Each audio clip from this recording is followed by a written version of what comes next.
ನಮಸ್ತೆ. ಸಂಕಲ್ಪ coaching centre ಧಾರವಾಡದಿಂದ ನಾನು ವಿಠ್ಠಲಗೌಡ ಪಾಟೀಲ್. ಭಾರತದ ಸಂವಿಧಾನದಲ್ಲಿ ಬರತಕ್ಕಂಥ ಪ್ರಧಾನಮಂತ್ರಿ ಹಾಗೂ ಮುಖ್ಯಮಂತ್ರಿ ಅಧ್ಯಾಯಗಳನ್ನು ಸ್ಪರ್ಧಾತ್ಮಕ ಪರೀಕ್ಷೆಗಳ ದೃಷ್ಟಿಯಿಂದ ಉಪಯುಕ್ತವಾಗಬೇಕು ಅನ್ನೋ ಕಾರಣಕ್ಕಾಗಿ ರಾಜ್ಯದಲ್ಲಿ ಮೊದಲನೇ ಬಾರಿಗೆ 2 ಟಾಪಿಕ್ಗಳನ್ನು ಒಂದಕ್ಕೊಂದು ಹೋಲಿಕೆ ಮಾಡ್ತಾ ನನ್ನ ಮೊದಲನೇ ಕ್ಲಾಸ್ನಲ್ಲಿ ಕೆಲವೊಂದಿಷ್ಟು ಅಂಶಗಳ ಮಾಹಿತಿಗಳ ಕುರಿತು ನಿಮ್ಮ ಜೊತೆಗೆ ಚರ್ಚೆ ಮಾಡ್ತಕ್ಕಂಥ ಪ್ರಯತ್ನವನ್ನು ಮಾಡಿದ್ದೆ. ಅದರ ಮುಂದುವರೆದ ಭಾಗವನ್ನು ನಾವೀಗ ಚರ್ಚೆ ಮಾಡೋಣ. ವಿದ್ಯಾರ್ಥಿಗಳೇ, ಪ್ರಧಾನಮಂತ್ರಿ ಹಾಗೂ ಮುಖ್ಯಮಂತ್ರಿ ಅಧ್ಯಾಯಕ್ಕೆ ಸಂಬಂಧಿಸಿದಂತೆ ಈ ಚಾರ್ಟ್ದಲ್ಲಿ ಬರ್ತಕ್ಕಂಥ, ಈ ಸ್ಲೈಡ್ದಲ್ಲಿ ಬರ್ತಕ್ಕಂಥ ಎಲ್ಲ ಮಾಹಿತಿಗಳ ಕುರಿತು, ಎಲ್ಲ ಕಾನ್ಸೆಪ್ಟ್ಗಳ ಕುರಿತು ಆಗಲೇ ಚರ್ಚೆ ನಾವು ಮಾಡಿದ್ದೀವಿ. ಅಫ್ಕೋರ್ಸ್ ಈ ಸ್ಲೈಡ್ದಲ್ಲಿ ಬರ್ತಕ್ಕಂಥ ಎಲ್ಲ ಕಾನ್ಸೆಪ್ಟನ್ನು ಸಹ ಬಹಳಷ್ಟು ವಿಸ್ತೃತವಾಗಿ ಚೆನ್ನಾಗಿ ನಾವು ಆಗಲೇ ತಿಳ್ಕೊಂಡಿದ್ದೀವಿ. ನಾವೀಗ ಚರ್ಚೆ ಮಾಡಬೇಕಾಗಿರ್ತಕ್ಕಂಥ ಸಬ್ ಟೈಟಲ್ ಏನಂತಂದ್ರೆ ಪ್ರಧಾನಮಂತ್ರಿಯ ಅಧಿಕಾರ ಮತ್ತು ಕರ್ತವ್ಯಗಳು. ಇದರ ಜೊತೆಗೆ ಇನ್ನೊಂದು ಟಾಪಿಕ್ ಯಾವುದು? ಮುಖ್ಯಮಂತ್ರಿಯ ಅಧಿಕಾರ ಮತ್ತು ಕರ್ತವ್ಯಗಳು, powers and functions of the prime minister. ಇಲ್ಲಿ ನೋಡ್ತೀವಿ powers and functions of the chief minister, ಅಲ್ಲಿ ನೋಡ್ತೀವಿ. ಪ್ರಧಾನಮಂತ್ರಿಯಾಗಿ ನೇಮಕವಾದ ತಕ್ಷಣಕ್ಕ ಅವ್ರದ್ದು ಮೊದಲನೇ ಕರ್ತವ್ಯ ಮಾಡಬೇಕಾಗಿರೋದು, ಮೊದಲನೇ ಕಾರ್ಯ ಏನಂತಂದ್ರೆ ಮಂತ್ರಿ ಮಂಡಲವನ್ನ ರಚನೆ ಮಾಡುವುದು. ನಿಮ್ಗೆ ಚೆನ್ನಾಗಿ ಅರ್ಥ ಆಗಬೇಕು, ತಿಳ್ಕೊಳ್ಬೇಕು ಅಂದ್ರೆ ಭಾರತದಲ್ಲಿ 4 ರಾಜ್ಯ ಮತ್ತು 1 ಕೇಂದ್ರಾಡಳಿತ ಪ್ರದೇಶದಲ್ಲಿ ಇತ್ತೀಚೆಗೆ ಚುನಾವಣೆಗಳು ನಡೀತು ವಿಧಾನಸಭೆಗೆ. ಅಲ್ಲೆಲ್ಲ ಮುಖ್ಯಮಂತ್ರಿಯಾಗಿ ನೇಮಕವಾದ ತಕ್ಷಣ ಅವರು ಮಾಡಿದ ಮೊದಲನೇ ಕೆಲಸ ಏನಂತಂದ್ರೆ ಮಂತ್ರಿ ಮಂಡಲವನ್ನ ರಚನೆ ಮಾಡೋದು ಮತ್ತು ಅವರಿಗೆ ಖಾತೆಗಳನ್ನು ಹಂಚುವುದು. ಮಂತ್ರಿ ಮಂಡಲ ರಚನೆ ಮಾಡುವಂತ ಸಂದರ್ಭದೊಳಗಡೆ ಲೋಕಸಭೆಯಿಂದ ಆಯ್ಕೆ ಆದಂತಹ ಕೆಲವೊಂದಿಷ್ಟು ಸದಸ್ಯರು, ರಾಜ್ಯಸಭೆಯಿಂದ ಆಯ್ಕೆ ಆಗಿರ್ತಕ್ಕಂಥ ಕೆಲವೊಂದಿಷ್ಟು ಸದಸ್ಯರನ್ನ ತೆಗೆದು ಮಂತ್ರಿ ಮಂಡಲ ರಚನೆ ಮಾಡ್ತಾರೆ. ಅವರಿಗೆ ಯಾವ ಖಾತೆಗಳನ್ನು ಹಂಚಿಕೆ ಮಾಡಬೇಕು ಅನ್ನೋದು ಪ್ರಧಾನಮಂತ್ರಿಯ ವಿವೇಚನೆಗೆ ಬಿಟ್ಟಿರ್ತಕ್ಕಂಥ ಏನಂದ್ರೆ ವಿಚಾರ. ಅದು ರಾಜ್ಯದಲ್ಲಿ ಮುಖ್ಯಮಂತ್ರಿ ವಿವೇಚನೆಗೆ ಖಾತೆ ಹಂಚಿಕೆ ಮಾಡೋದು. ಸಚಿವ ಸಂಪುಟದ ಗಾತ್ರವನ್ನ ನಿರ್ಧರಿಸುವುದು. ಕೇಂದ್ರ ಮಂತ್ರಿ ಮಂಡಲದ ಗಾತ್ರ ಎಷ್ಟಿರಬೇಕು ಅಂತಂದ್ರೆ 2003ರಲ್ಲಾದ 91ನೇ ತಿದ್ದುಪಡಿ ಅನ್ವಯ, 2003ರಲ್ಲಾದ 91ನೇ ತಿದ್ದುಪಡಿ ಅನ್ವಯ ಕೇಂದ್ರ ಮಂತ್ರಿ ಮಂಡಲದ ಗಾತ್ರ ಲೋಕಸಭೆಯ ಒಟ್ಟು ಸದಸ್ಯರ ಸಂಖ್ಯೆಯಲ್ಲಿ 15% ಮೀರಬಾರದು. ರಾಜ್ಯದಲ್ಲಿ ಮಂತ್ರಿ ಮಂಡಲದ ಗಾತ್ರ, ರಾಜ್ಯ ಮಂತ್ರಿ ಮಂಡಲದ ಗಾತ್ರ ಎಷ್ಟಿರಬೇಕು? ಸಂಬಂಧಪಟ್ಟಂತ ವಿಧಾನಸಭೆಯ ಒಟ್ಟು ಸದಸ್ಯರ ಸಂಖ್ಯೆಯಲ್ಲಿ 15% ಮೀರಬಾರದು. ಮಂತ್ರಿ ಮಂಡಲದ ಗಾತ್ರ ಎಷ್ಟಿರ್ಬೇಕು ಅನ್ನೋದು ಸಂವಿಧಾನ ಜಾರಿಗೆ ಬಂದಾಗ ಈ ಕಾನ್ಸೆಪ್ಟ್ ಇರಲಿಲ್ಲ. 2003ರಲ್ಲಿ ವಾಜಪೇಯಿ ಗೌರ್ಮೆಂಟ್ ಈ ಕಾನ್ಸೆಪ್ಟ್ ಅನ್ನು ಸಂವಿಧಾನಕ್ಕೆ ಸೇರಿಸಿದ್ರು. 91ನೇ ತಿದ್ದುಪಡಿ ಮಾಡಿ 2003ರಲ್ಲಿ. ಇದು ಎಕ್ಸಾಮ್ ಕ್ವಶನ್ ಕೇಳಿದ್ದಾರೆ, ಕನ್ಫ್ಯೂಷನ್ ಮಾಡ್ಕೊಳ್ಳಿಕ್ಕೆ ಹೋಗ್ಬೇಡ್ರಿ. ಸಂಸತ್ತಿನ ಒಟ್ಟು ಸದಸ್ಯರ ಸಂಖ್ಯೆಯಲ್ಲಿ 15% ಅಲ್ಲ. ಎಷ್ಟಂದ್ರೆ, ಅಥವಾ ರಾಜ್ಯಸಭಾ ಒಟ್ಟು ಸದಸ್ಯರ ಸಂಖ್ಯೆಯಲ್ಲಿ 15% ಅಲ್ಲ, ಲೋಕಸಭೆಯ ಒಟ್ಟು ಸದಸ್ಯರ ಸಂಖ್ಯೆಯಲ್ಲಿ 15% ಮ್ಯಾಕ್ಸಿಮಮ್. ಲೋಕಸಭಾದಾಗ ಕೇಂದ್ರದಲ್ಲಿ ಎಷ್ಟು ಜನ ಮ್ಯಾಕ್ಸಿಮಮ್ ಮಂತ್ರಿಗಳು ಆಗ್ಬಹುದು ಅಂದ್ರೆ, ಮ್ಯಾಕ್ಸಿಮಮ್ ಲೋಕಸಭಾದ ಒಟ್ಟು ಸದಸ್ಯರ ಸಂಖ್ಯೆ 543 ಇಂಟು 15% ಮಾಡಿದ್ರೆ ನಿಮಗೆ 81 ಜನ ಮ್ಯಾಕ್ಸಿಮಮ್ ಮಂತ್ರಿಗಳು ಆಗ್ಬಹುದು. ಕರ್ನಾಟಕದಲ್ಲಿ ಮ್ಯಾಕ್ಸಿಮಮ್ ಎಷ್ಟು ಜನ ಮಂತ್ರಿಗಳು ಆಗ್ಬಹುದು? ಮುಖ್ಯಮಂತ್ರಿ ಸೇರಿದಂತೆ, ಅಲ್ಲಿ ಪ್ರಧಾನಮಂತ್ರಿ ಸೇರಿದಂತೆ. ಕರ್ನಾಟಕ 224 ಇಂಟು 15% ಮಾಡಿದರೆ ಎಷ್ಟು ಬರ್ತದೆ? ಮುಖ್ಯಮಂತ್ರಿಯನ್ನು ಸೇರಿ 33 ಜನ ಮ್ಯಾಕ್ಸಿಮಮ್ ರಾಜ್ಯದಲ್ಲಿ, ಕರ್ನಾಟಕದಲ್ಲಿ ಮಂತ್ರಿಗಳು ಇರಬಹುದು. ಉದಾಹರಣೆಗೆ ಉತ್ತರ ಪ್ರದೇಶದ ವಿಧಾನಸಭಾ ಸದಸ್ಯರ ಸಂಖ್ಯೆ ಹೆಚ್ಚದ, ಹೀಗಾಗಿ ಅಲ್ಲಿ ಆ ರಾಜ್ಯದಲ್ಲಿ ಮಂತ್ರಿಗಳ ಸಂಖ್ಯೆ ಹೆಚ್ಚಿತ್ತು. ಅಂದ್ರೆ ವಿಧಾನಸಭಾ ಸದಸ್ಯರ ಸಂಖ್ಯೆ ಹೆಚ್ಚಿತ್ತು ಅಂದ್ರೆ ಮಂತ್ರಿಗಳ ಸಂಖ್ಯೆ ಹೆಚ್ಚಿರ್ತದೆ. ವಿಧಾನಸಭಾ ಸದಸ್ಯರ ಸಂಖ್ಯೆ ಕಡಿಮೆ ಇತ್ತು ಅಂದ್ರೆ ಮಂತ್ರಿಗಳ ಸಂಖ್ಯೆ ಕಡಿಮೆ ಇರ್ತದೆ. ಮಂತ್ರಿ ಮಂಡಲವನ್ನ ಪುನರ್ರಚನೆ ಮಾಡೋದು, ಮಂತ್ರಿ ಮಂಡಲದ ರಚನೆ ಮಾಡೋದು ಅವಶ್ಯಕತೆ ಇದ್ದಾಗ ಮಾತ್ರ ಮಂತ್ರಿ ಮಂಡಲವನ್ನ ಮುಖ್ಯಮಂತ್ರಿಯವರು ಅಥವಾ ಪ್ರಧಾನಮಂತ್ರಿಯವರು ಪುನರ್ರಚನೆಯನ್ನು ಮಾಡಬಹುದು. ಸಚಿವರನ್ನ ಪದಚ್ಯುತಿಗೊಳಿಸುವಂತೆ ರಾಷ್ಟ್ರಾಧ್ಯಕ್ಷರಿಗೆ ಶಿಫಾರಸು ಮಾಡೋದು, ಸಚಿವರನ್ನ ಪದಚ್ಯುತಿಗೊಳಿಸುವಂತೆ ರಾಷ್ಟ್ರಾಧ್ಯಕ್ಷರಿಗೆ ಶಿಫಾರಸು ಮಾಡುವುದು ಪ್ರಧಾನಮಂತ್ರಿ ಅಧಿಕಾರ. ರಾಜ್ಯದಲ್ಲಿ ರಾಜ್ಯಪಾಲರಿಗೆ ಶಿಫಾರಸು ಮಾಡುವುದು ಮುಖ್ಯಮಂತ್ರಿ ಅಧಿಕಾರ. ಮಂತ್ರಿಗಳನ್ನ ಪದಚ್ಯುತಿ ಮಾಡೋದು ರಾಷ್ಟ್ರಾಧ್ಯಕ್ಷರದ ಅಧಿಕಾರ. ಪದಚ್ಯುತಿಗೊಳಿಸುವಂತೆ ಶಿಫಾರಸು ಮಾಡೋದು ಪ್ರಧಾನಮಂತ್ರಿ ಅಧಿಕಾರ. ಪ್ರಧಾನಮಂತ್ರಿ ನೇರವಾಗಿ ಮಂತ್ರಿಗಳನ್ನ ಪದಚ್ಯುತಿ ಮಾಡೋದಕ್ಕೆ ಅಧಿಕಾರ ಇಲ್ಲ. ರಾಜ್ಯದಲ್ಲಿ ಮುಖ್ಯಮಂತ್ರಿಯೇ ನೇರವಾಗಿ ರಾಜ್ಯ ಮಂತ್ರಿಮಂಡಲದಲ್ಲಿ ಇರ್ತಕ್ಕಂಥ ಯಾವುದೇ ಒಬ್ಬ ಮಂತ್ರಿಯನ್ನ ಪದಚ್ಯುತಿಗೊಳಿಸುವಂತ ಅಧಿಕಾರ ಇಲ್ಲ. ಆದ್ರೆ ಮುಖ್ಯಮಂತ್ರಿ ಏನ್ ಮಾಡಬಹುದು? ಪದಚ್ಯುತಿಗೊಳಿಸುವಂತೆ, ಸಚಿವರನ್ನು ಅಥವಾ ಮಂತ್ರಿಯನ್ನ ಪದಚ್ಯುತಿಗೊಳಿಸುವಂತೆ ರಾಜ್ಯಪಾಲರಿಗೆ, ಸಂಬಂಧಪಟ್ಟಂತ ರಾಜ್ಯಪಾಲರಿಗೆ ಶಿಫಾರಸು ಮಾಡಬಹುದು. ಸೊ ನೆಕ್ಸ್ಟ್, ರಾಷ್ಟ್ರಾಧ್ಯಕ್ಷರಿಗೆ ಸಂಬಂಧಿಸಿದಂತೆ ಪ್ರಧಾನಿಯ ಅಧಿಕಾರಗಳು. ಅಫ್ಕೋರ್ಸ್ ಇಲ್ಲಿ ರಾಜ್ಯಪಾಲರಿಗೆ ಸಂಬಂಧಿಸಿದಂತೆ ಮುಖ್ಯಮಂತ್ರಿಯ ಅಧಿಕಾರ. ರಾಷ್ಟ್ರಾಧ್ಯಕ್ಷರಿಗೆ ಮುಖ್ಯ ಸಲಹೆಗಾರ ಪ್ರಧಾನಮಂತ್ರಿ, ರಾಜ್ಯಪಾಲರಿಗೆ ಮುಖ್ಯ ಸಲಹೆಗಾರ ಮುಖ್ಯಮಂತ್ರಿ. ರಾಷ್ಟ್ರಾಧ್ಯಕ್ಷರು ಮುಖ್ಯ ಸಲಹೆಗಾರ ಪ್ರಧಾನಮಂತ್ರಿ ಆಗಿರುವುದರಿಂದ ಪ್ರಧಾನಮಂತ್ರಿ ಶಿಫಾರಸಿನ ಮೇರೆಗೆ CAG, UPSC union public service commission, comptroller and auditor general, election commission, finance commission, scheduled caste, scheduled tribes, national commission for scheduled caste, national commission for scheduled tribes, ಪರಿಶಿಷ್ಟ ಜಾತಿ ಪರಿಶಿಷ್ಟ ಪಂಗಡ ರಾಷ್ಟ್ರೀಯ ಆಯೋಗದ ಅಧ್ಯಕ್ಷ ಮತ್ತು ಸದಸ್ಯರನ್ನ ನೇಮಕ ಮಾಡೋದು ರಾಷ್ಟ್ರಾಧ್ಯಕ್ಷರು. ಅವರಿಗೆ ನೇಮಕ ಮಾಡುವಂತೆ ಶಿಫಾರಸು ಮಾಡೋದು ಪ್ರಧಾನಮಂತ್ರಿ ಅಧಿಕಾರ. ಇವೆಲ್ಲ ಸಂವಿಧಾನಾತ್ಮಕ ಸಂಸ್ಥೆಗಳು. ಈ ಟಾಪಿಕ್ ಸಪ್ರೇಟ್ ಟಾಪಿಕ್ಗಳಿದೆ, ಇದೊಂದೊಂದು ಟಾಪಿಕ್ ಅದೇ. ಇದ್ರ ಬಗ್ಗೆ ಆ ಟಾಪಿಕ್ ಬಂದಾಗ ನಾನು ನಿಮ್ಗೆ ಡಿಟೇಲ್ಸ್ ಇನ್ಫಾರ್ಮೇಶನ್ ಕೊಡ್ತೀನಿ ತುಂಬಾ ಚೆನ್ನಾಗಿ. ಸೊ ಈಗ ಇದಿಷ್ಟು ತಿಳ್ಕೊಡ್ರಿ. ಸಂಸತ್ತಿಗೆ ಸಂಬಂಧಿಸಿದಂತೆ ಪ್ರಧಾನಿ ಅಧಿಕಾರಗಳು, ಇಲ್ಲಿ ರಾಜ್ಯ ಶಾಸಕಾಂಗಕ್ಕೆ ಸಂಬಂಧಿಸಿದಂತೆ ಮುಖ್ಯಮಂತ್ರಿ ಅಧಿಕಾರಗಳು. ಯಾವುದೇ ಸಂದರ್ಭದಲ್ಲಿ ಲೋಕಸಭೆ ವಿಸರ್ಜಿಸುವಂತೆ ರಾಷ್ಟ್ರಪತಿಗೆ ಶಿಫಾರಸು ಮಾಡಬಹುದು. ಇಲ್ಲಿ ಯಾವುದೇ ಸಂದರ್ಭದಲ್ಲಿ ವಿಧಾನಸಭೆ ವಿಸರ್ಜಿಸುವಂತೆ ರಾಜ್ಯಪಾಲರಿಗೆ ಶಿಫಾರಸು ಮಾಡಬಹುದು. ಪ್ರಧಾನಿಯ ಶಿಫಾರಸು ಇಲ್ಲದೆ ರಾಷ್ಟ್ರಾಧ್ಯಕ್ಷರು ಲೋಕಸಭೆಯನ್ನು ವಿಸರ್ಜನೆ ಮಾಡಂಗಿಲ್ಲ. ರಾಜ್ಯದಲ್ಲಿ ಮುಖ್ಯಮಂತ್ರಿಯ ಸಲಹೆ ಅಥವಾ ಶಿಫಾರಸು ಇರಲಾರದೆ ವಿಧಾನಸಭೆ ವಿಸರ್ಜನೆ, ರಾಜ್ಯಪಾಲರು ವಿಧಾನಸಭೆಯನ್ನು ವಿಸರ್ಜನೆ ಮಾಡಂಗಿಲ್ಲ. ಲೋಕಸಭೆ ವಿಸರ್ಜಿಸುವಂತೆ ಪ್ರಧಾನಿಯ ಶಿಫಾರಸಿನ ಮೇರೆಗೆ ರಾಷ್ಟ್ರಾಧ್ಯಕ್ಷರು ಲೋಕಸಭೆಯನ್ನ ವಿಸರ್ಜನೆ ಮಾಡ್ತಾರೆ. ಸಂಸತ್ತಿನ ಅಧಿವೇಶನ ಕರೆಯುವುದು, ರಾಷ್ಟ್ರಪತಿಗೆ ಸಲಹೆ ನೀಡುವುದು, ಸಂಸತ್ತಿನ ಅಧಿವೇಶನ ಕರೆಯುವುದಕ್ಕಾಗಿ ರಾಷ್ಟ್ರಪತಿಗೆ ಸಲಹೆ ನೀಡುವುದು ಪ್ರಧಾನಿ ಅಧಿಕಾರ.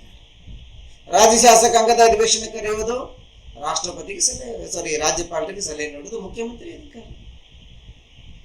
ಸಾಮಾನ್ಯವಾಗಿ ಒಂದು ವರ್ಷದಲ್ಲಿ 3 ಅಧಿವೇಶನ ನಡೀತಾವೆ. ಆದರೆ ಒಂದು ವರ್ಷದಲ್ಲಿ ಕನಿಷ್ಠ 2 ಅಧಿವೇಶನ ಆದರೂ ನಡೀಲೇಬೇಕು. ಸೊ ಯಾರ ಶಿಫಾರಸಿನ ಮೇರೆಗೆ ಅಥವಾ ಯಾರ ಸಲಹೆ ಮೇರೆಗೆ ಅಧಿವೇಶನ ಕರೀತಾರೋ ಅಂತ ಕೇಳಿದ್ರೆ ಕ್ವಶನ್ ಬಂದ್ರೆ ಪ್ರಧಾನ ಮಂತ್ರಿ. ಕರೆಯೋದು, ಅಧಿವೇಶನ ಕರೆಯೋದು ಯಾರ ಅಧಿಕಾರ ಅಂದ್ರೆ ರಾಷ್ಟ್ರಪತಿ ಅಧಿಕಾರ. ಸರ್ಕಾರದ ನೀತಿಗಳನ್ನು ಸಂಸತ್ತಿನಲ್ಲಿ ಪ್ರಕಟಿಸುವುದು ಪ್ರಧಾನಿ ಅಧಿಕಾರ. ಸೊ ಉದಾಹರಣೆಗೆ 370ನೇ ವಿಧಿಯನ್ನ ನಾವು ರದ್ದುಪಡಿಸ್ತಾ ಇದ್ದೀವಿ. ತ್ರಿವಳಿ ತಲಾಕ್ ಈ ಕಾಯ್ದೆಯನ್ನ ನಾವು ನಿಷೇಧ ಮಾಡ್ತಾ ಇದ್ದೀವಿ. ರೈತರ ಅನುಕೂಲಕ್ಕಾಗಿ ಕೃಷಿ ಕಾಯ್ದೆಯನ್ನು ಅನುಷ್ಠಾನಕ್ಕೆ ತರ್ತಾ ಇದ್ದೀವಿ. GST ಜಾರಿಗೆ ತರ್ತಾ ಇದ್ದೀವಿ. ಇತ್ಯಾದಿ ನೀತಿಗಳನ್ನ ಪ್ರಕಟ ಮಾಡೋದು ಪ್ರಧಾನಮಂತ್ರಿಯ ಅಧಿಕಾರ. ಇನ್ನು ಪ್ರಧಾನಮಂತ್ರಿಯು ಪದನಿಮಿತ್ತವಾಗಿ ಎಕ್ಸ್ ಆಫೀಸಿಯೋ ಈ ಕೆಳಗಿನ ಸಂಸ್ಥೆಗಳ ಮುಖ್ಯಸ್ಥರಾಗಿ ಕಾರ್ಯನಿರ್ವಹಿಸ್ತಾರೆ. ಪ್ರಧಾನಮಂತ್ರಿ ಹುದ್ದೆಯಲ್ಲಿ ಇರುವುದಕ್ಕಾಗಿನ ಪ್ರಧಾನಮಂತ್ರಿ ಹುದ್ದೆಯಲ್ಲಿ ಇರ್ತಾರು ಅನ್ನುವುದಕ್ಕಾಗಿನ ಅವರು ನೀತಿ ಆಯೋಗದ ಅಧ್ಯಕ್ಷ. ಪದನಿಮಿತ್ತ, ಆ ಪದವಿ ನಿಮಿತ್ತವಾಗಿ ಇನ್ನೊಂದು ಪದವಿ ಬರ್ತದೆ, ಅದಕ್ಕೆ ಪದನಿಮಿತ್ತ. ಯಾವ ಪದವಿ? ಪ್ರಧಾನಮಂತ್ರಿ ಇದೊಂದು ಪದವಿ ಇದೆ, ಆ ಪದವಿ ನಿಮಿತ್ತವಾಗಿ ಇನ್ನೊಂದು ಪದವಿ ಅದೇನಂತಂದ್ರೆ ನೀತಿ ಆಯೋಗದ ಮುಖ್ಯಸ್ಥರಾಗ. National institution for transforming India ಆಯೋಗ 2015 ಜನವರಿ 1ನೇ ತಾರೀಕು ಈ ಆಯೋಗ ಜಾರಿಗೆ ಬಂತು. ಯಾವ ಆಯೋಗದ ಸ್ಥಳದಲ್ಲಿದ್ದು? ಮೊದಲು ಇದೇ ಆಯೋಗದ ಸ್ಥಳದಲ್ಲಿ ಯಾವ ಆಯೋಗ ಇತ್ತು? ಯೋಜನಾ ಆಯೋಗ, ಪ್ಲಾನಿಂಗ್ ಕಮಿಷನ್ ಅಸ್ತಿತ್ವದಲ್ಲಿ. ಪ್ಲಾನಿಂಗ್ ಕಮಿಷನ್ ರದ್ದುಪಡಿಸಿ ಅದೇ ಸ್ಥಳದೊಳಗಡೆ ನೀತಿ ಆಯೋಗವನ್ನು ಜಾರಿಗೆ ತಂದ. ನೀತಿ ಆಯೋಗದ ಪದನಿಮಿತ್ತ ಅಧ್ಯಕ್ಷರು ಪ್ರಧಾನಮಂತ್ರಿ. NDC ನ್ಯಾಷನಲ್ ಡೆವಲಪ್ಮೆಂಟ್ ಕೌನ್ಸಿಲ್, ರಾಷ್ಟ್ರೀಯ ಅಭಿವೃದ್ಧಿ ಮಂಡಳಿಯ ಪದನಿಮಿತ್ತ ಅಧ್ಯಕ್ಷರು. ರಾಷ್ಟ್ರೀಯ ಭಾವೈಕ್ಯತಾ ಪರಿಷತ್, ನ್ಯಾಷನಲ್ ಇಂಟಿಗ್ರೇಷನ್ ಕೌನ್ಸಿಲ್, ಅಂತಾರಾಜ್ಯ ಮಂಡಳಿ, ಇಂಟರ್ ಸ್ಟೇಟ್ ಕೌನ್ಸಿಲ್, ರಾಷ್ಟ್ರೀಯ ಜಲ ಸಂಪನ್ಮೂಲ ಮಂಡಳಿ, national water resource council. So ಈ 5 ಸಂಸ್ಥೆಗಳ ಮುಖ್ಯಸ್ಥರಾಗಿ ಪ್ರಧಾನಮಂತ್ರಿಯವರು ಕಾರ್ಯವನ್ನ ನಿಭಾಯಿಸ್ತಾರೆ. ಇನ್ನು ಪ್ರಧಾನಮಂತ್ರಿಗೆ ಸಂಬಂಧಿಸಿದಂತೆ ಇಲ್ಲಿ ಕೆಲವೊಂದಿಷ್ಟು ವಿಚಾರಗಳು, ಕಾನ್ಸೆಪ್ಟ್ಗಳು ನೋಡ್ರಿ. ಇದೆಲ್ಲ ಈಗ ನಾ ಏನ್ ಚರ್ಚೆ ಮಾಡ್ತಾ ಇದ್ದೀನಲ್ಲ, ಇನ್ನು ಮುಂದಿನ ಬರುವ ಎಲ್ಲ ಕಾನ್ಸೆಪ್ಟ್ಗಳ ಮೇಲೆ ಎಕ್ಸಾಮ್ ಕ್ವಶನ್ ಕೇಳಿದ್ದಾರೆ. ಸ್ವಲ್ಪ ಚೆನ್ನಾಗಿ ಕೇಳ್ರಿ. ರಾಜ್ಯಸಭಾ ಸದಸ್ಯರಾಗಿ ಪ್ರಧಾನಿಯಾದವರು, ಮೊದಲನೇ ಬಾರಿಗೆ ನಮ್ಮ ದೇಶದಲ್ಲಿ ರಾಜ್ಯಸಭಾ ಸದಸ್ಯರಾಗಿ ಪ್ರಧಾನಮಂತ್ರಿ ಆದಂತವರು ಇಂದಿರಾ ಗಾಂಧಿ. ನೆಕ್ಸ್ಟ್ ದೇವೇಗೌಡರು ಕರ್ನಾಟಕದಿಂದ ಆಯ್ಕೆ ಆಗಿ ಭಾರತದಲ್ಲಿ ಪ್ರಧಾನಮಂತ್ರಿ ಆಗಿದ್ರು. ಅವರು ಸಹ ರಾಜ್ಯಸಭಾ ಸದಸ್ಯರಾಗಿ ಭಾರತ ಪ್ರಧಾನಮಂತ್ರಿ ಆದರು. ಸೊ ಮನಮೋಹನ್ ಸಿಂಗ್ 2004ರಿಂದ 2014ರವರೆಗೆ ಪ್ರಧಾನಮಂತ್ರಿ ಇದ್ರು. ಅವರು ಸಹ ರಾಜ್ಯಸಭಾ ಸದಸ್ಯರಾಗಿನೇ ಪ್ರಧಾನಮಂತ್ರಿ ಆದರು.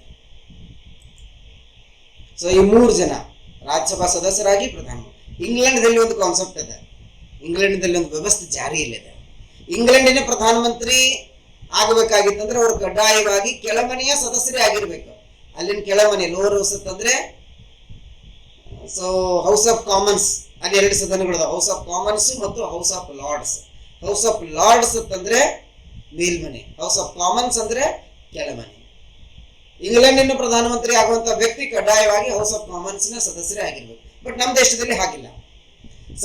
ಪ್ರಧಾನಮಂತ್ರಿ ಆಗ್ತಕ್ಕಂಥ ವ್ಯಕ್ತಿ ಸಂಸತ್ತಿನ ಯಾವುದಾದ್ರೂ ಒಂದು ಸದನದ ಸದಸ್ಯ ಆಗಿದ್ರೆ ಸಾಕು, ಅವರು ಭಾರತ ಪ್ರಧಾನಮಂತ್ರಿ ಆಗಬೇಕು. ಅಂದ್ರೆ ಯಾವುದಾದ್ರೂ ಒಂದು ಸದನ ಅಂದ್ರೆ ಲೋಕಸಭಾ, ಆಯ್ತು ರಾಜ್ಯ.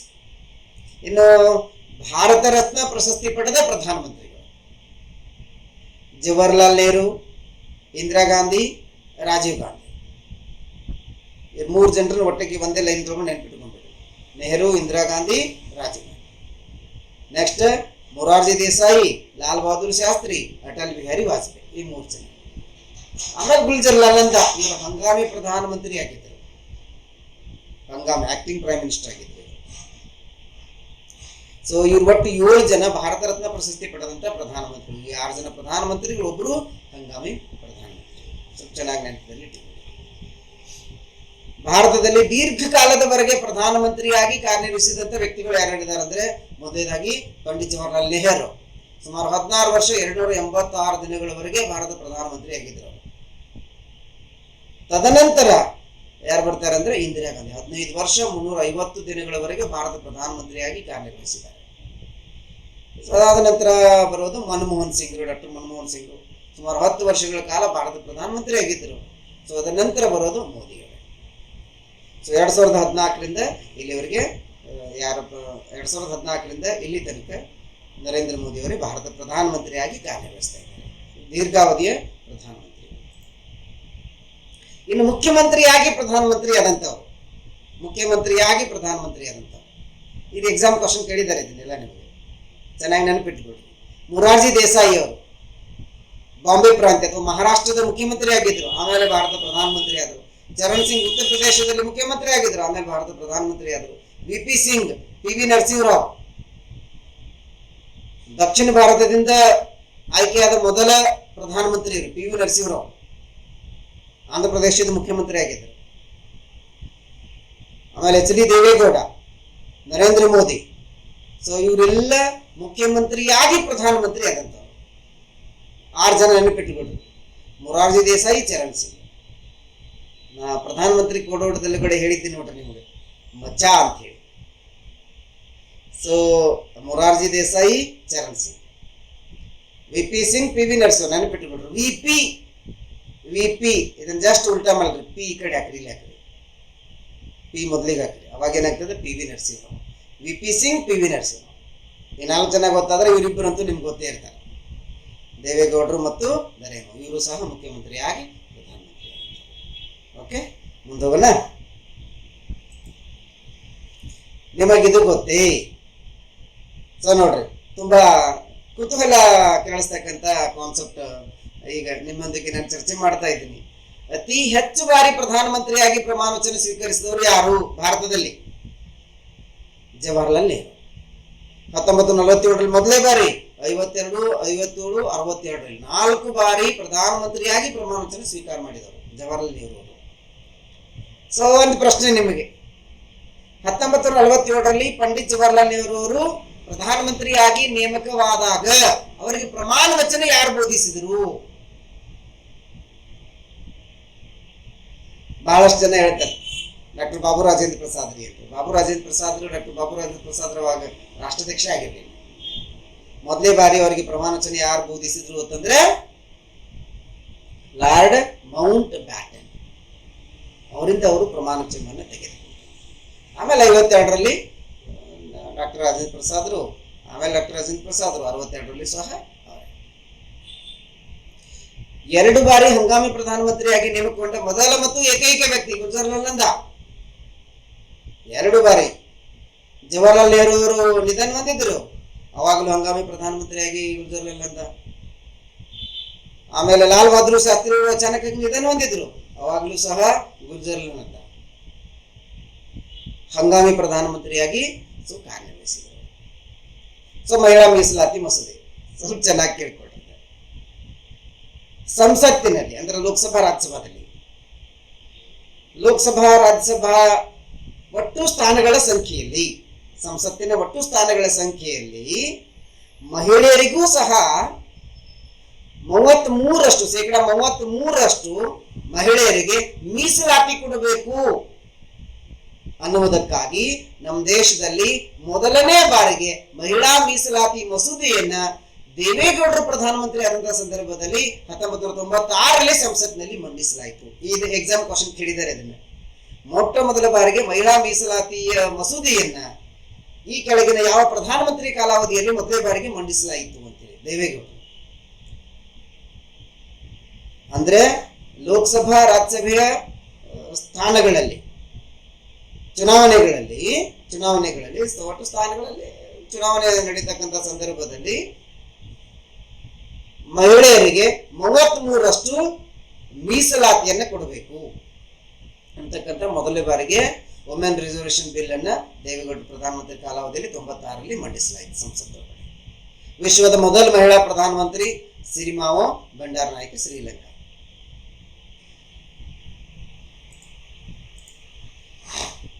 ಇನ್ನು ನೆಕ್ಸ್ಟ್ ಕರ್ನಾಟಕ ಸಂಬಂಧಪಟ್ಟ ಕೆಲವೊಂದಿಷ್ಟು ಏನಂದ್ರೆ ನಿಮಗೆ ಗೊತ್ತಿರಲೇಬೇಕಾಗಿರ್ತಕ್ಕಂಥ ಮಾಹಿತಿಯನ್ನು ನಾನು ನಿಮ್ಗೆ ಹೇಳ್ತೀನಿ.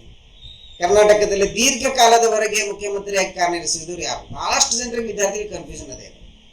ಎಸ್ ನಿಜಲಿಂಗಪ್ಪನೋ Devaraja Arasu, S Nijalingappa Devaraja Arasu, Ramakrishna. So S Nijalingappa ಅವರು ಕರ್ನಾಟಕದಲ್ಲಿ ದೀರ್ಘ ಅವಧಿಗೆ ಮುಖ್ಯಮಂತ್ರಿಯಾಗಿ ಕಾರ್ಯನಿರ್ವಹಿಸಿದರು. 8 ವರ್ಷಗಳ ಕಾಲ ಅವರು ಮುಖ್ಯಮಂತ್ರಿ ಇದ್ದರು. 4 ಬಾರಿ ಪ್ರಮಾಣ ವಚನ ಸ್ವೀಕಾರ ಮಾಡಿದ್ದಾರೆ.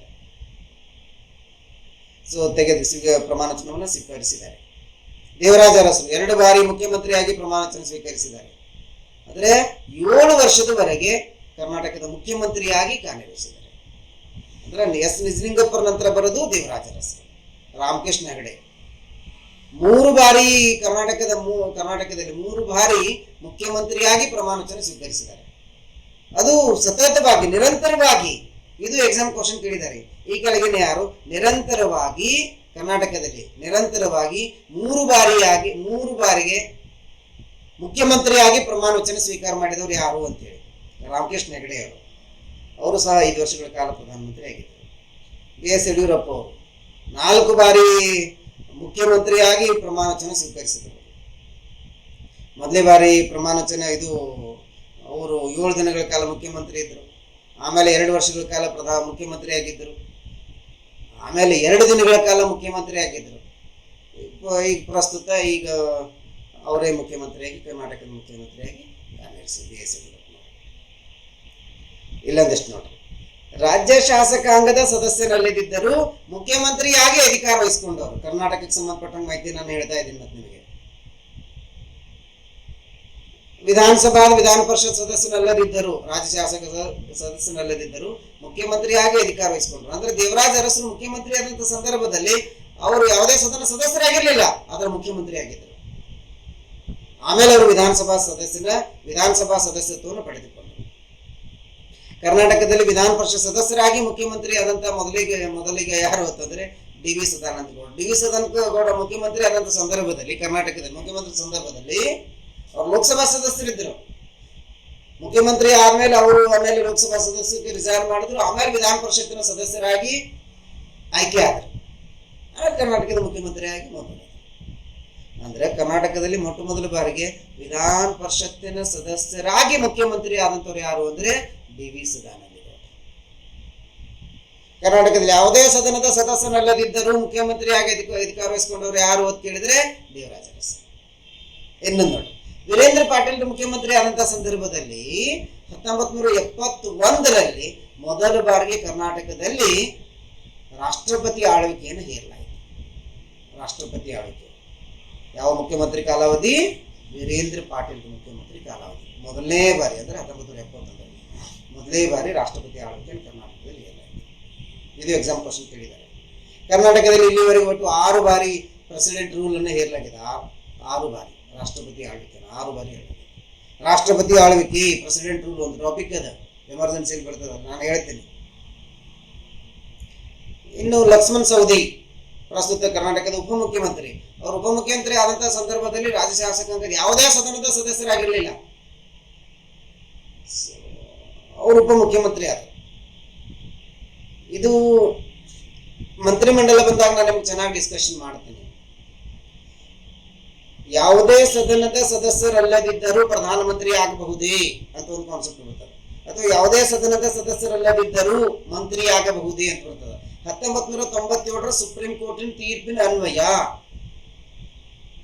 ಯಾವುದೇ ಸದನದ ಸದಸ್ಯರಲ್ಲದಿದ್ದರೂ ಸಹ ಅವರು ಪ್ರಧಾನಮಂತ್ರಿನೂ ಆಗಬಹುದು, ಮುಖ್ಯಮಂತ್ರಿನೂ ಆಗಬಹುದು. ನಿಮಗೆ 25 ವರ್ಷ ಆಗೇ ಹೊತ್ತಂದ್ರೆ ನೀವು ಭಾರತದ ಪ್ರಧಾನಮಂತ್ರಿ ಆಗಬಹುದು ಅಥವಾ ರಾಜ್ಯದ ಮುಖ್ಯಮಂತ್ರಿ ಆಗಬಹುದು.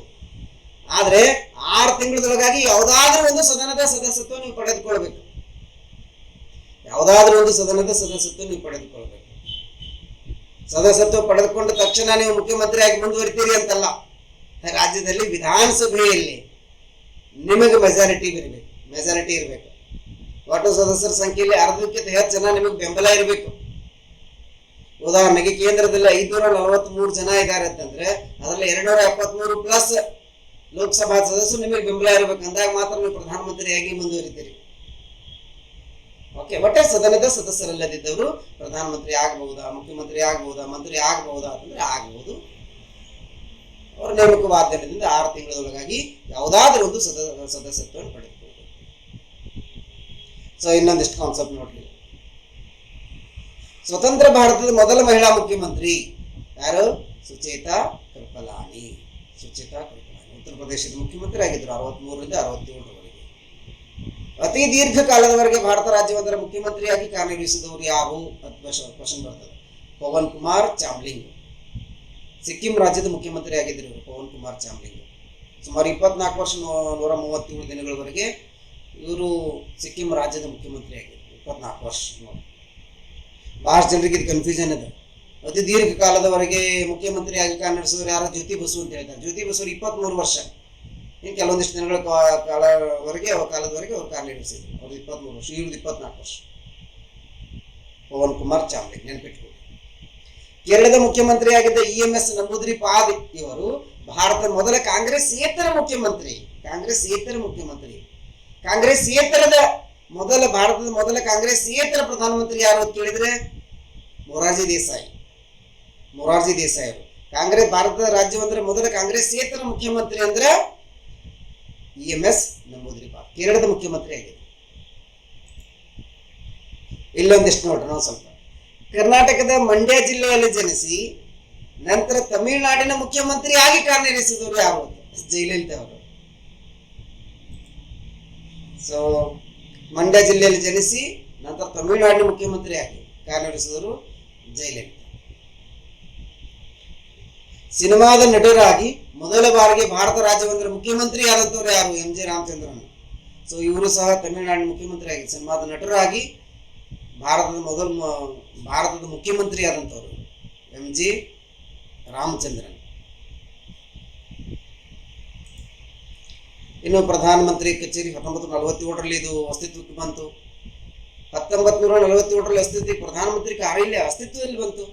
ಈ ಕಾರ್ಯಾಲಯದಲ್ಲಿ ಮೊದಲಿಗೆ ಯಾರು ಇರ್ತಿದ್ರು, ಈ ಕಾರ್ಯಾಲಯ ಮೊದಲಿಗೆ ಯಾರಿಗೆ 47ಕ್ಕಿಂತ ಮುಂಚೆ ಈ ಪ್ರಧಾನಮಂತ್ರಿ ಕಾರ್ಯಾಲಯ ಯಾರಿಗೆ ಸಂಬಂಧಿಸಿದಿತ್ತು ಅಂತಂದ್ರೆ governor general of India, Bharat governor general ಅವರ ಕಚೇರಿ ಆಗಿತ್ತು. ಈಗಿನ ಪ್ರಧಾನಮಂತ್ರಿ ಕಚೇರಿ ಅದಲ್ಲ, 47ಕ್ಕಿಂತ ಮುಂಚೆ ಇದು ಭಾರತ ಗವರ್ನರ್ ಜನರಲ್ ಅವರ ಕಚೇರಿ ಆಗಿತ್ತು. 1947ರಿಂದ 1977ರವರೆಗೆ ಪ್ರಧಾನಮಂತ್ರಿ ಕಾರ್ಯಾಲಯವನ್ನ ಪ್ರಧಾನಮಂತ್ರಿ ಸಚಿವಾಲಯ ಅಂತ ಕರೀತಿದ್ರು. 1977ರಿಂದ ಅಥವಾ 1977 ನಂತರ ಪ್ರಧಾನಮಂತ್ರಿಯ ಕಾರ್ಯಾಲಯ ಅಂತ ಕರೆಯಲಾಗ್ತದೆ.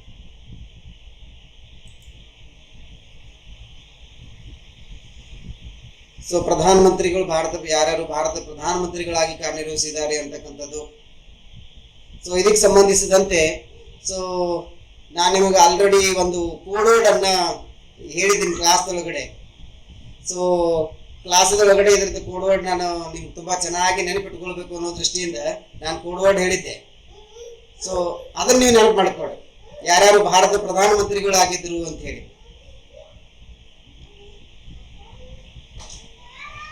ನೆಕ್ಸ್ಟ್ ಏನಂತಂದ್ರೆ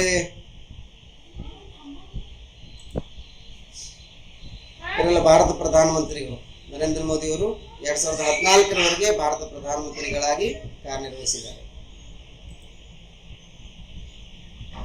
ಉಪ ಪ್ರಧಾನಮಂತ್ರಿ ಮತ್ತು ಉಪಮುಖ್ಯಮಂತ್ರಿ ಕೊನೆಯದಾಗಿ ನಾವು ಚರ್ಚೆ ಮಾಡಬೇಕಾಗಿರ್ತಕ್ಕಂಥ ಕಾನ್ಸೆಪ್ಟ್. ಉಪ ಪ್ರಧಾನಮಂತ್ರಿ ಮತ್ತು ಉಪಮುಖ್ಯಮಂತ್ರಿ ಈ ಎರಡೂ ಹುದ್ದೆಗಳು ಸಂವಿಧಾನಾತ್ಮಕವಾಗಿರ್ತಕ್ಕಂಥ ಹುದ್ದೆಗಳು ಅಲ್ಲ. ಅಂದ್ರೆ ಈ ಎರಡು ಹುದ್ದೆಗಳಿಗೆ ಸಂವಿಧಾನದ ವಿಧಿಗಳು ಇಲ್ಲ, ಇವು ಸಂವಿಧಾನಬದ್ಧವಾಗಿರತಕ್ಕಂಥ ಹುದ್ದೆಗಳು ಅಲ್ಲ. ಉಪ ಪ್ರಧಾನಮಂತ್ರಿ ಮತ್ತು ಉಪಮುಖ್ಯಮಂತ್ರಿ ಈ ಎರಡೂ ಹುದ್ದೆಗಳನ್ನ ರಾಜಕೀಯ ಉದ್ದೇಶಕ್ಕಾಗಿ ಮಾತ್ರ ಸೃಷ್ಟಿ ಮಾಡಲಾಗಿದೆ. ಭಾರತದ ಮೊದಲ ಉಪ ಪ್ರಧಾನಮಂತ್ರಿ ಸರ್ದಾರ್ ವಲ್ಲಭಾಯ್ ಪಟೇಲ್ರು, ತದನಂತರ ಮೊರಾರ್ಜಿ ದೇಸಾಯಿ ಅವರು. ಮೊರಾರ್ಜಿ ದೇಸಾಯಿ ಅವರದ್ದು ನೋಡ್ರಿ, ಮೊರಾರ್ಜಿ ದೇಸಾಯಿ ಅವರು ಉಪ ಪ್ರಧಾನಮಂತ್ರಿಯಾಗಿ ಪ್ರಧಾನಮಂತ್ರಿ ಆದಂತವರು, ರಾಜ್ಯವೊಂದರ ಮುಖ್ಯಮಂತ್ರಿಯಾಗಿ ಪ್ರಧಾನಮಂತ್ರಿ ಆದಂತವರು ಮತ್ತು ಭಾರತ ರತ್ನ ಪ್ರಶಸ್ತಿಯನ್ನು ಸಹ ಇವರು ಕೊಡಲಾಗಿದೆ. ಚರಣ್ ಸಿಂಗ್ರು ಸಹ ರಾಜ್ಯವೊಂದರ ಮುಖ್ಯಮಂತ್ರಿ ಆಗಿದ್ರು, ಆಮೇಲೆ ಉಪ ಪ್ರಧಾನಮಂತ್ರಿ ಆದರು, ಅವರು ಸಹ ಪ್ರಧಾನಮಂತ್ರಿ ಆಗಿದ್ರು. ಜಗಜೀವನ್ ರಾಮ್, ವೈ.ಬಿ. ಚೌಹಾಣ್, ಚೌಧರಿ ದೇವಿಲಾಲ್, ಲಾಲ್ ಕೃಷ್ಣ ಅಡ್ವಾಣಿ ಈ 7 ಜನ ಭಾರತ ಉಪ ಪ್ರಧಾನಮಂತ್ರಿಗಳಾಗಿ ಕಾರ್ಯನಿರ್ವಹಿಸಿದ್ದಾರೆ. ನೆನಪಿಟ್ಟುಕೊಳ್ತೀವಿ ಅಧ್ಯಯನ ಅನುಕೂಲಕ್ಕಾಗಿ. ಕರ್ನಾಟಕಕ್ಕೆ ಸಂಬಂಧಪಟ್ಟಾಗಿ ನೋಡೋದಾದ್ರೆ ಉಪಮುಖ್ಯಮಂತ್ರಿಗಳು, ಕರ್ನಾಟಕದ ಮೊದಲ ಉಪಮುಖ್ಯಮಂತ್ರಿ ಎಸ್.ಎಂ. ಕೃಷ್ಣ, ನಂತರ JH. Patel, Siddaramaiah, MP. Prakash, BS. Yediyurappa, R. Ashok, KS. Eshwarappa, ಆಮೇಲೆ ಜಿ. ಪರಮೇಶ್ವರ್, ಲಕ್ಷ್ಮಣ್ ಸವದಿ, ಅಶ್ವಥ್ ನಾರಾಯಣ್, ಗೋವಿಂದ ಕಾರಜೋಳ. ಈ ಪ್ರಸ್ತುತ ಈ 3 ಜನ ವ್ಯಕ್ತಿಗಳು ಕರ್ನಾಟಕದ ಉಪಮುಖ್ಯಮಂತ್ರಿಗಳಾಗಿ ಕಾರ್ಯನಿರ್ವಹಿಸಿದ್ದಾರೆ. ಈ 3 ಜನ ಕರ್ನಾಟಕದ ಪ್ರಸ್ತುತ ಉಪಮುಖ್ಯಮಂತ್ರಿಗಳಾಗಿ ಕಾರ್ಯನಿರ್ವಹಿಸಿದ್ದಾರೆ. ಆತ್ಮೀಯರೇ, ಇದಿಷ್ಟು ನಿಮಗೆ ಪ್ರಧಾನಮಂತ್ರಿ ಹಾಗೂ ಮುಖ್ಯಮಂತ್ರಿ ಅಧ್ಯಾಯಗಳಿಗೆ ಸಂಬಂಧಿಸಿದಂತೆ 2ನೇ ಕ್ಲಾಸ್ದಲ್ಲಿ ನಿಮ್ಗೆ ಫ್ಯಾಕ್ಚುಯಲ್ ಆಗಿ ಅಥವಾ ಆಬ್ಜೆಕ್ಟಿವ್ ಆಗಿ ನಾನು ಚರ್ಚೆ ಮಾಡ್ತಕ್ಕಂಥ ಪ್ರಯತ್ನ ಮಾಡಿದ್ದೀನಿ. ಇದರೊಳಗಡೆ ಈ ಟಾಪಿಕ್ ಒಳಗಡೆ ಯಾವುದೇ ತರದ ಕಾನ್ಸೆಪ್ಟ್ಗಳು ಬರೋದಿಲ್ಲ. ಕಾನ್ಸೆಪ್ಟ್ ಬಂದಾಗ ಅದು ನಮಗೆ ಕ್ಯೂರಿಯಾಸಿಟಿ ಇರ್ತದೆ, ಸಂವಿಧಾನದೊಳಗಡೆ ಇರೋದಲ್ಲೇ. ಹೀಗಾಗಿ ಇದು ಸಹ ಪರೀಕ್ಷಾ ದೃಷ್ಟಿಯಿಂದ, ಸ್ಪರ್ಧಾತ್ಮಕ ಪರೀಕ್ಷೆಗಳ ದೃಷ್ಟಿಯಿಂದ ತುಂಬಾ ಮಹತ್ವವಾಗಿರ್ತಕ್ಕಂಥ ಅಂಶವನ್ನ, ಮಾಹಿತಿಯನ್ನ ನಿಮ್ಮೊಂದಿಗೆ ನಾನು ಚರ್ಚೆ ಮಾಡಿದ್ದೀನಿ. ನಾಳಿನ ಕ್ಲಾಸ್ನಲ್ಲಿ ಒಂದು ಬೆಸ್ಟ್ ಟಾಪಿಕ್ ಅನ್ನ, ಜಬರ್ದಸ್ತ್ ಟಾಪಿಕ್ ಅನ್ನ, ತುಂಬಾ ಕುತೂಹಲವಾಗಿರ್ತಕ್ಕಂಥ ಕಾನ್ಸೆಪ್ಟ್ ಅನ್ನು ತೆಗೆದುಕೊಂಡು ನಾನು ಬರ್ತೀನಿ. ಸುಮಾರು 8-10 ದಿನಗಳಿಂದ ಆನ್ಲೈನ್ದೊಳಗಡೆ ನಾವು ಕ್ಲಾಸ್ ಮಾಡಿ ನಿಮಗೆ ಸಾಕಷ್ಟು ಮಾಹಿತಿಯನ್ನು ಕೊಡ್ತಾ ಇದ್ದೀವಿ. ಸಂಕಲ್ಪ ಕೋಚಿಂಗ್ ಸೆಂಟರ್ ಕಳೆದ 8 ವರ್ಷಗಳಿಂದ ಸ್ಪರ್ಧಾತ್ಮಕ ಪರೀಕ್ಷೆಗಳಿಗೆ ಸಂಬಂಧಿಸಿದಂತೆ ಬಹಳಷ್ಟು ಉಪಯುಕ್ತವಾಗಿರ್ತಕ್ಕಂಥ ಮಾಹಿತಿಯನ್ನ, ಸ್ಪರ್ಧಾತ್ಮಕ ಪರೀಕ್ಷೆಗಳಿಗೆ ಎಷ್ಟು ಬೇಕೋ ಅಷ್ಟನ್ನ, ಏನ್ ಬೇಕೋ ಅದನ್ನ, ಹೇಗ್ ಬೇಕೋ ಹಾಗೆ ಪರೀಕ್ಷಾ ದೃಷ್ಟಿಯಿಂದ ಬಹಳಷ್ಟು ಒಳ್ಳೆಯ ಮಾಹಿತಿಯನ್ನು ನಾವು ನಿಮಗೆ ಕೊಡ್ತಾ ಬಂದಿದ್ದೀವಿ. ನೀವು ನಮ್ಮನ್ನು ಪ್ರೋತ್ಸಾಹಿಸಿ, ನೀವು ಸ್ವೀಕರಿಸಿ. ನಮ್ಮ ಸಂಕಲ್ಪ ಯೂಟ್ಯೂಬ್ ಚಾನಲ್ ಅನ್ನ ಬೇರೆ ಸ್ನೇಹಿತರಿಗೂ, ನಿಮ್ಮ ಸ್ನೇಹಿತರಿಗೂ ಸಹ ಶೇರ್ ಮಾಡಿ. ಮತ್ತು ನನ್ನ ಪ್ರತಿಯೊಂದು ಕ್ಲಾಸ್ನಲ್ಲಿ ಇರ್ತಕ್ಕಂಥ ನನ್ನ ಕ್ಲಾಸ್ ಆಗಿರಬಹುದು, ನಮ್ಮ ಸಿಬ್ಬಂದಿಯ ಯಾವುದೇ ಉಪನ್ಯಾಸಗಳನ್ನ ನಾವು ಉಪನ್ಯಾಸ ಮಾಡಿರ್ತಕ್ಕಂಥ ಲಿಂಕ್ ಅನ್ನು ನಾವು ನಿಮಗೆ ನಿರಂತರವಾಗಿ ಕಳಿಸ್ತಾನೆ ಇದ್ದೀವಿ. ನೀವು ಕಾಮೆಂಟ್ಸ್ ಬಾಕ್ಸ್ ಒಳಗಡೆ ನಿಮ್ಮ ಅಭಿಪ್ರಾಯಗಳನ್ನು ಮುಕ್ತವಾಗಿ ತಿಳಿಸ್ರಿ. ನಿಮಗೆ ಮುಕ್ತವಾಗಿ ತಿಳಿಸೋದಕ್ಕೆ ಎಲ್ಲ ಸ್ವಾತಂತ್ರ್ಯವೂ ಅದೇ. ಈ ವಿಡಿಯೋ ನಿಮಗೆ ಇಷ್ಟ ಆಗಿತ್ತಂದ್ರೆ ನೀವು ಬೇರೆದವ್ರಿಗೆ ಶೇರ್ ಮಾಡಿ. ನಮ್ಮ ವಿಡಿಯೋ ಕ್ಲಾಸ್ಗಳು ನಿಮ್ಗೆ ನಿರಂತರವಾಗಿ ಬರಬೇಕಾಗಿತ್ತಂದ್ರೆ ನಮ್ಮ ಚಾನಲ್ ಅನ್ನ ಸಬ್ಸ್ಕ್ರೈಬ್ ಮಾಡ್ರಿ. ಸಬ್ಸ್ಕ್ರೈಬ್ ಬಟನ್ ಹತ್ರ ಬೆಲ್ ಬಟನ್ ಇದೆ, ಅದನ್ನು ಸಹ ಕ್ಲಿಕ್ ಮಾಡಿದ್ರಿ ಅಂದ್ರೆ ನಿರಂತರವಾಗಿ ನಮ್ದು ಯೂಟ್ಯೂಬ್ ಚಾನಲ್ಗೆ ಸಂಬಂಧಪಟ್ಟಂತ ಎಲ್ಲ ಲಿಂಕ್ಗಳು ನಿಮ್ಗೆ ನಿರಂತರವಾಗಿ ಬರ್ತಾ ಇರ್ತವೆ. ನಾಳಿನ ಕ್ಲಾಸ್ನಲ್ಲಿ ಇನ್ನೊಂದು ಬೆಸ್ಟ್ ಟಾಪಿಕ್ ಅನ್ನು ತೆಗೆದುಕೊಂಡು ನಾನು ನಿಮ್ಮ ಎದುರುಗಡೆ ಬರ್ತೀನಿ. ಸ್ನೇಹಿತರೆ, ಇಲ್ಲಿವರೆಗೆ ಈ ವಿಡಿಯೋ ಕ್ಲಾಸ್ ಅನ್ನು ಕೂತ್ಕೊಂಡು ಕೇಳಿದ್ದಕ್ಕೆ ನಿಮಗೆಲ್ಲರಿಗೂ ತುಂಬ ಹೃದಯದ ಧನ್ಯವಾದ. ನಮಸ್ಕಾರ.